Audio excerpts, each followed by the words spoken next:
Right, welcome back, and we'll jump straight to afternoon business chat. And Edith alluded to excitement. I'm not too sure about that, but we're just a few weeks to go to the Kenya at 50 celebrations, which will be at the 12th. We don't know if 13th and 14th are holidays either. But besides that, many years ago we used to have air show. Exactly 11 years ago, we used to have air shows done by different players in the aviation sector.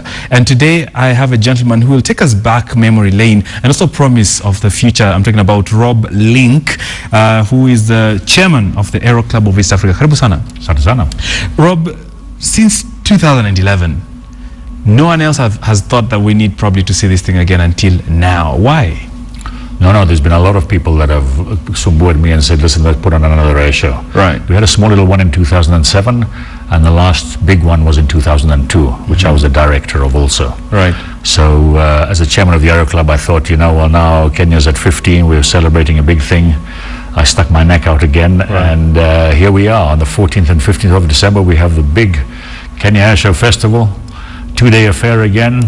Starting from 10 o'clock in the morning up to 5 in the evening. Every 15 minutes we have an air display act. Right. So very exciting. Big show. What goes into putting together such a show?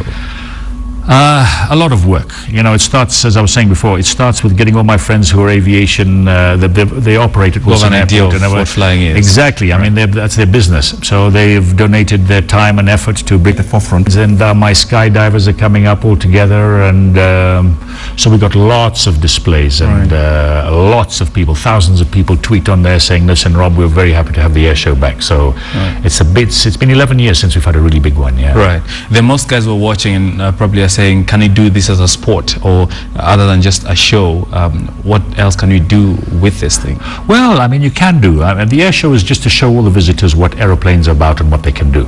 So, for example, we've got Toby Dunn, who's coming up from Elementaita with his big crop sprayer, and he's a fire bomber also, So using crop sprayers to do funny things. Well, you can't be. I mean, you can do that as a job, but I'm talking about aerobatics. Aerobatics is a small little aeroplane which you'll see also, which tumbles and does all kinds of things. Right. You can do that if you've got a pilot's license. All you have to do is practice a lot, just to make sure that you're going to be safe flying that. Yeah.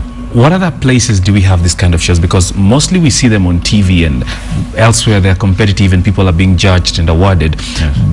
But in Kenya, I think we're too scared to do that.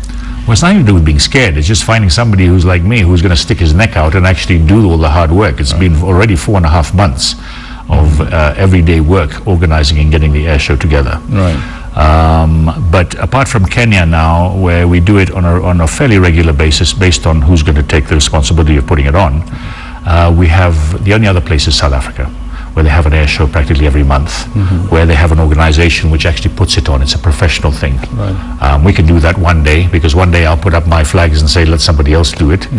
But I'm committed to this one, and next year we're going to have another one also. All right, Rob, most people who would be interested in this are saying, hey, this thing is too expensive, just getting the training and all that, you have to go back and look for people you've known over the years. We don't have new people trying out and getting into aviation.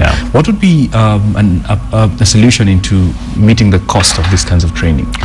Well, it's an expensive, flying is expensive, there's no two ways about it, because fuel is expensive, but you have facilities of where flying schools at Wilson Airport are able to help out. They have very, very good rates. So, it's a big investment. It's like buying your first car. Right. It's a big investment, and then, things change, and then you're able to afford what you can do. Right. And flying is the same, because once you've got your licenses and commercial license, you're able to you get a good salary, so you're able to pay back what you've invested in getting the license initially, Yeah. All right, how safe is this? Because we're going to see planes tumbling and doing all sorts of things. Very safe. Right. That's my priority in organizing the air show. I've got my 3 air bosses, as they're called: Steve Parkinson, Mark Ross, and Eric Boulay, who's a captain with Kenya Airways. They are organized. I've delegated the work for them to make sure that all the air display acts are completely safe. The routines have been given to us. Right. The crowd line is 120 meters at least away from where they're going to be flying. Right. So should there be, God forbid, any incident, which will not be, there is no chance of any incident or what have you. Yeah. Right, Rob, our time is out. Is it open for everyone? It's open for everyone. In the evening, it's not only the air show. In the evening, starting at 7 until 11 o'clock, we have this huge music festival. And everybody's invited to that. It's going to be the biggest one that Kenya's ever put on. All right. Rob Linck, asante sana. We'll sure make a date with that. I mean, it's been 11 years. It's worth all the trouble. And thank you for putting all that together. Thank you. Great. That has been Rob Linck, the guy who flies and does funny things with aeroplanes. But let's go to sports now with Edith.